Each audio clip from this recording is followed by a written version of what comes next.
السلام عليكم. يلا بينا نروح زيارة جديدة من زيارات ماما دودي على سلطنة عمان، وهنشوف هنا معرض التراث اللي موجود هناك. طبعا المعرض ده أجزاء كتير. أنا النهاردة هوريكم الجزء بتاع بناء السفن، وهنلاحظ انه بيشرح لنا كل مرحلة وكل يعني تاريخ بناء السفن مرحلة مرحلة. وهنا طبعا دي أجزاء من السفن اللي هي كان زمان بقى في خوص زي ما انتم شايفين كده بالتركيبة بتاعته اللي بيستخدموه في بنائها. ودي برضو أجزاء تانية. طبعا كل وقت ومرحلة بتبتدي تتطور البناء، وتلاقوا بيظهر أشكال جديدة. زي ما انتم شايفين دول حاجات برضو كانت بتستخدم قديما، اهو الخوص والحبال واجزاء للحاجات اللي كانت مستخدمة قديما، يعني من حوالي 1700 سنة تقريبا وشوية كده. ودي جزء للبناء السفينة، نموذج صغنن يعني. هتلاقوه اللي هو بيبقى القاعدة اللي هي في الأرض كده زي العمود الفقري، والجنبين بتوع المقدم والمؤخر. وبرضو دي أشكال. انتوا لو قربتوا اللوحة دي بتاعت البيانات هتقروا كل الحاجات اللي موجودة عن السفن في الفترة دي. طبعا مدينة صور كانت من أو ولاية صور دي كانت من أكتر الولايات اللي هي بتشتهر بالتجارة، وكانت بتستخدم السفن في الفترة دي. طبعا برضو يعني حاجات اللي كانت مستخدمة في بناء السفينة زي الشاكوش كده أو المطرقة اللي احنا بنقول عليها، وأجزاء كده الحادة دي برضو الناس الحرفيين هيقدروا يعرفوا ايه أسمائها. ودي برضو المسامير اللي كانت بتستخدم صغير وكبير واشكال برضو مستخدمة في. والدواير دي برضو او الحلقات دي بتستخدم برضو في عمل الاجزاء بتاعت السفينة. برضو دي برضو نماذج لقوها يعني موجودة عشان ازاي تتبنى السفينة،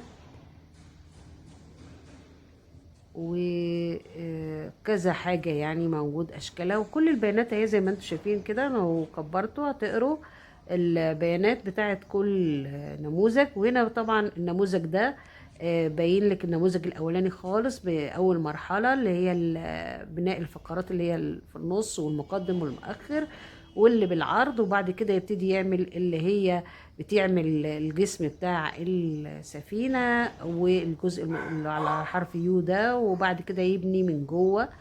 ودي السفينة دي يعني تقريبا يعني جزء برضو خالص كده تقريبا.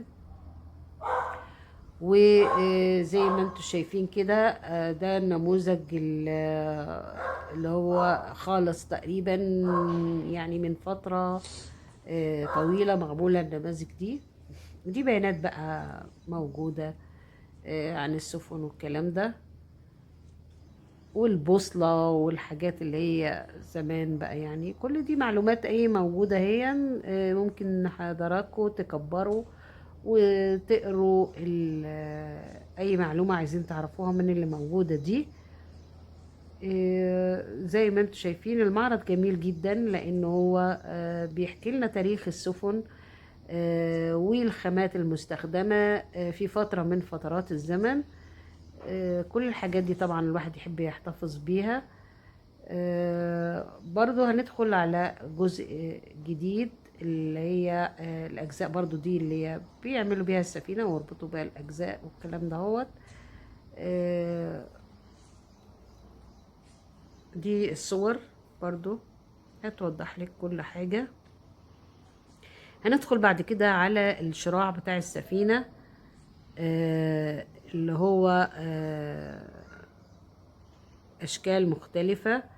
والساري بتاع السفينة أشرعة السواري اهي كاتبين.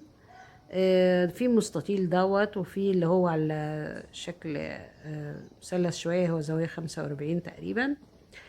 في منه أشكال كتير. وهنلاقي المركب اهي بصوا مستخدمة الشراع اللي هو على زاوية 45 اهو. وبرضو هنلاحظ ان احنا برضو في المعرض ده بيورينا برضو قطع خشبية وحاجات يعني كانت موجودة. اهو، وجايب لك الاجزاء اهي. يعني زي كده حضارة زمان، زي ما احنا كده عندنا القدماء المصريين والحاجات دي، هم عندهم برضو حاجات حلوة زيها كده. هنا نموذج لسفينة بقى، ويلا نطلع السفينة بقى، ودي يعني ايه الخلاصة بقى. السفينة ده نموذج حلو قوي قوي، وواضح طبعا الحبال دي اللي هي بتبقى مثبتة في السفينة اهي. الجزء ده بقى بيبقى فيه الراجل اللي قاعد يعمل لهم الغدا بقى والفطار والحاجات دي والفرن، وهو واقف اهو صورة ليه في المكان يعمل لهم الأكل. وهنا برضو صورة لواحد بيصلي. هنا الهلب، أشكال هلب كده صغير برضو محطوط، والأشرعة برضو ورا اهي مثلثة، ودي حبال اللي بيربطوه بيها السفينة عشان ما تتحركش من المكان هم عايزينه طبعا. هندخل بقى على الكباين بتاعتهم. زي ما انتم شايفين بسيطة خالص، زي كده القعدة العربي، والشبابيك بتاعتها كده للتهوية طبعا. وبرضو دي قاعدة تانية، وزي ما انتم شايفين حاجات بسيطة جدا، والأرض كده كانت مفروشة بال اللي هي زي ايه نقول عليها مشاة كده، حسيرة كانوا يقولوا عليها. وده المنظر من فوق بقى. المنظر بقى هنا ايه القائد اللي هو الكابتن بتاع المركب او القبطان، ده الكرسي بتاعه، ودي الضمان اللي بيحرك بيها يمين وشمال. ودي الأجهزة بقى اللي هي كانت موجودة، أو حاجات كانت موجودة قديما يعني، بيستخدموها برضو في توجيه السفن والكلام ده. هنشوف مع بعض كده السفينة دي الأجهزة برضو الموجودة. حاجات تانية وحاجات كانت برضو من الآثار اللي موجودة من التراث بتاع بناء السفن. وبكده هننهي، ولايك بقى وتعليق حلو مع زيارة تانية. سلام عليكم.